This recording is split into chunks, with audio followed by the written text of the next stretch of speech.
আন্দোলন। বুধবার সকালে বঙ্গবন্ধু এভিনিউয়ে আওয়ামী লীগের কেন্দ্রীয় কার্যালয়ে সাবেক ছাত্র নেতাদের সাথে মতবিনিময় করেন ওবায়দুল কাদের। এ সময় তিনি জানান 2013-14 সালের মতো আবারও আগুন সন্ত্রাস সংঘটিত হচ্ছে।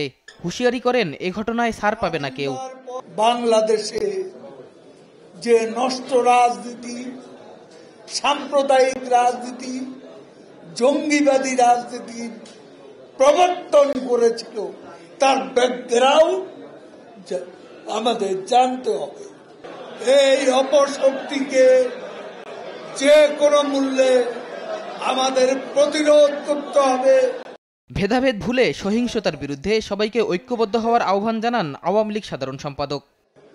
এই নারকীয় তাণ্ডবের সাথে আজকে আমাদের লড়তে হচ্ছে, একসাথে লড়তে হবে, একসাথে।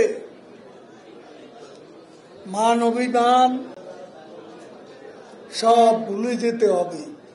বিএনপি জামায়াতের ধ্বংসযজ্ঞের সময় সাধারণ জনগণ প্রতিরোধ গড়ে তুলেছে বলেও মন্তব্য করেন ওবায়দুল কাদের। গণতন্ত্র বিরোধী। শাহিদুজ্জামান সাকিব, দেশ টিভি, ঢাকা।